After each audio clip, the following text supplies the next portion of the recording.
Hello everyone, welcome to the answer world. Hope कि आप लोग अच्छे होंगे। आज का हमारा टॉपिक होने वाला है प्रियम्बल, उद्देशिका। ठीक है, मैंने यहाँ पे देखो हिंदी का और इंग्लिश का भी ले लिया है जिससे कि बच्चों को दिक्कत ना आए। देखो ये है जो ये इस तरह के नोट्स हैं कि जैसे आप रिवीजन करें, रिवीजन पर्पज से या फिर वनडे एग्जाम हो कोई भी, उसमें यहाँ से फैक्ट बन के आ जाते हैं। ठीक है, प्रियम्बल से हमेशा क्वेश्चन आते हैं। यूपीएससी का एग्जाम आप देख सकते हैं, उसमें कितने क्वेश्चन बनते हैं। पीसीएस वाले में आते हैं। ठीक है, अब कोई वनडे एग्जाम होने लगे उसमें भी आते हैं। तो प्रियम्बल मतलब मस्ट है पॉलिटी के अंदर करना। और मैंने यहाँ पे सारे फैक्ट जितने भी केस थे वो सब ले लिए प्रियम्बल से रिलेटेड। तो आपको अब प्रॉब्लम नहीं होगी जब आप रिवीजन करोगे। छोटी सी वीडियो होगी, रिवीजन करना फास्ट मोड पे और आपका प्रियम्बल तैयार हो जाएगा। बाकी आप हमारा चैनल सब्सक्राइब कर दीजिए। आपको हमारा कंटेंट अच्छा लगता हो यार, वीडियो को शेयर वेयर भी किया कीजिए। पता है आपको मतलब मेहनत तो लगती है देखो इसमें बनाने में, ऐसी बात नहीं है। फिर आप लोग क्वेरीज वगैरह में कुछ नहीं पूछते हो या फिर लाइक नहीं करते हो या फिर शेयर नहीं करते हो तो थोड़ा डिमोटिवेट फील होता है कि यार मतलब ठीक है। इसलिए बस थोड़ा होता है कि हाँ आप थोड़ा मोटिवेशन हमको मिल जाएगा तो क्या ही है। चलिए खैर अभी देखते हैं। तो उद्देशिका पहले हम हिंदी वाला देख लेंगे। इसमें लिखा है, हम भारत के लोग भारत को एक संपूर्ण प्रभुत्व संपन्न समाजवादी पंथ निरपेक्ष लोकतंत्रात्मक गणराज्य बनाने के लिए तथा उसके समस्त नागरिकों को सामाजिक आर्थिक और राजनीतिक न्याय, विचार अभिव्यक्ति, विश्वास, धर्म और उपासना की स्वतंत्रता, प्रतिष्ठा और अवसर की समता प्राप्त कराने के लिए तथा उन सब में व्यक्ति की गरिमा और राष्ट्र की एकता और अखंडता सुनिश्चित कराने वाली बंधुता बढ़ाने के लिए दृढ़ संकल्पित होकर अपनी इस संविधान सभा में आज तारीख 26 नवंबर 1949 ईस्वी और ये याद रखना मिति मार्गशीर्ष शुक्ल सप्तमी संवत 2006 विक्रमी को एतदे द्वारा इस संविधान को अंगीकृत, अधिनियमित और आत्मर्पित करते हैं। ठीक है, ये अपना उद्देशिका हिंदी में होगा। लेकिन अभी थोड़ा सा आपको हमको इसमें थोड़ा पढ़ना है। क्या पढ़ना है देखो, क्वेश्चन पीवाईक्यू में इस तरह बनते हैं जो कि अपने स्टेट पीसीएस वाले एग्जाम होते हैं उनमें किस तरह बनते हैं। उनमें ऐसे बनते हैं, वो पूछ लेते हैं कि अपने यहाँ पे जस्टिस कितने प्रकार का है, लिबर्टी कितने प्रकार की है, इक्वालिटी कितने प्रकार की है, फ्रेटर्निटी क्या है। ठीक है, या जो जो हमारा अमेंडमेंट हुआ था कौन कौन से वर्ड जोड़े गए थे, वो सब चीज़ें पूछते हैं। ठीक है जी, तो we the people of India ये अपना सोर्स है। ठीक है, और इस तरह भी याद रखना कि सोवरिन के बाद सोशलिस्ट आता है और सोशलिस्ट के बाद सेकुलर, फिर डेमोक्रेटिक, उसके बाद रिपब्लिक। डेमोक्रेटिक और डीआर बाद में आएगा, डॉक्टर बाद में आएगा, पहले 3S आ जाएंगे। ये आप याद रखना। ठीक है, क्योंकि इस तरह क्वेश्चन पूछे जाते हैं पीसीएस और आरओ में, इसी टाइप के क्वेश्चन बनते हैं। यूपीएससी में थोड़ा हाई लेवल के क्वेश्चन पूछ लेते हैं वो लोग। ठीक है, लेकिन होती सारी चीज़ें यही है। इनका अगर हम थोड़ा डेप्थ में जाएंगे तो हमें ये सब चीज़ें समझ आ जाएगी। लेकिन ये याद रखना 3S और डॉक्टर। ठीक है, 3S डॉक्टर, सोवरिन, सोशलिस्ट। जो ओ वाले हैं 3S में भी, जैसे कि सोवरिन है और सोशलिस्ट है, ओ वाले हैं वो पहले आ जाएंगे और ई वाला बाद में आएगा। ठीक है, ये याद रखना। अब जस्टिस हमारा 3 प्रकार का है, सोशल है, इकोनॉमिक है और पॉलिटिकल है। लिबर्टी हमारी कितने प्रकार की है, 5 प्रकार की, thought, expression, belief, faith and worship.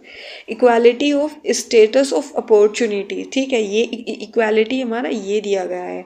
और and to promote among them all fraternity, भाईचारा, assuring the dignity of the individual and the unity and the integrity of the nation। अच्छा, इंटीग्रिटी वर्ड भी 42nd 1976 अमेंडमेंट में जोड़ा गया था। ठीक है, और इधर 26 डे ऑफ नवंबर 1949 को हमने ये जो है अडोप्ट किया था कॉन्स्टिट्यूशन असेंबली ने। ठीक है, अभी हम देखते हैं थोड़े से फैक्ट। पंडित जवाहरलाल नेहरू ने जो है ऑब्जेक्टिव रिजोल्यूशन प्रेजेंट किया था कॉन्स्टिट्यूशन असेंबली में। डेट क्या थी उस टाइम पे, तो वो थी अपनी 13 दिसंबर 1946 को। ठीक है, ये जब रिजोल्यूशन उन्होंने प्रेजेंट किया कॉन्स्टिट्यूशन असेंबली में, फिर कॉन्स्टिट्यूशन असेंबली में इस रिजोल्यूशन को अडोप्ट किया था 22 जनवरी 1947 में। फिर आगे चलकर यही अपना प्रियम्बल बनता है। अब स्टेटमेंट ये ऐसे पूछ लेते हैं कि ये किसने कहा है प्रियम्बल के बारे में, ऐसे पूछ दिया और मैचिंग वगैरह में इस तरह दे देते हैं पीवाईक्यू में, क्योंकि ये आए हुए हैं इसलिए मैंने यहाँ पे ले लिया।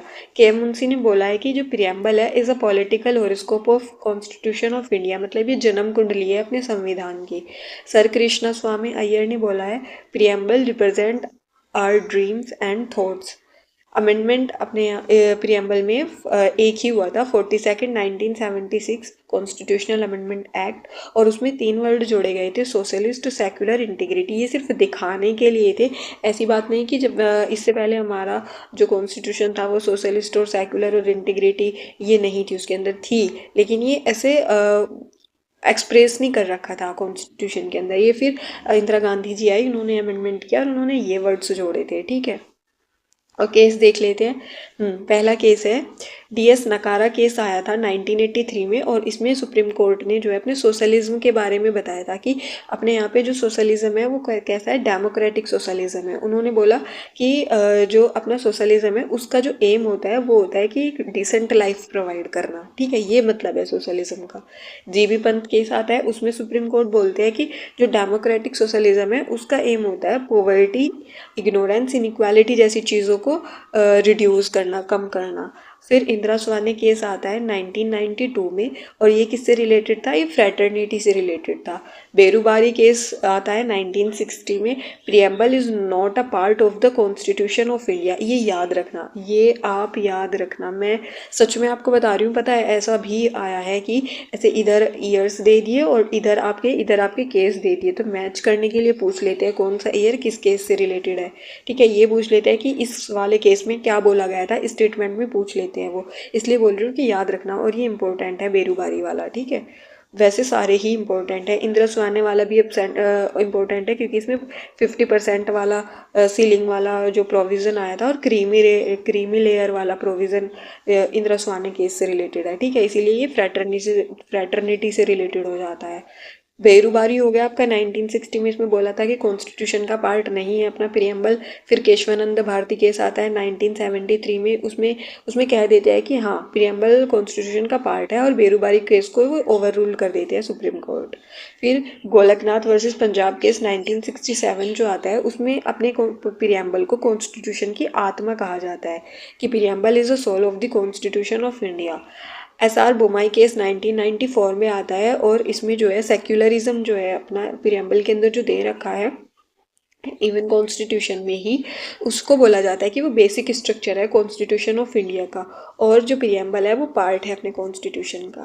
केशवानंद भारती केस आता है, ये 1970, अच्छा ये मैंने यहाँ पे आप हाँ मतलब ये गलती से हो गया, दोबारा रिपीट हो गया, preamble is a part of the ये बोला गया था। और फिर आता है union government of versus LIC 1995 वाला केस, इसमें बोला जाता है कि जो प्रियम्बल है अपना वो इंटीग्रल पार्ट है कॉन्स्टिट्यूशन ऑफ इंडिया, ठीक है। अभी देखो 7 मिनट में आपका कंप्लीट हो गया, और इसमें जितने भी फैक्ट थे, देखो जितने भी रिलेटेड केस थे, अमेंडमेंट था, स्टेटमेंट जो इम्पोर्टेंट थे, जो इसका फैक्ट था, बाकी अपना पूरा प्रियम्बल, अब मैंने आपको सब कुछ ही करा दिया।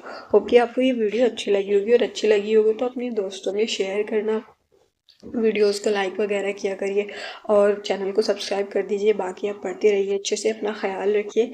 Bye bye, take care.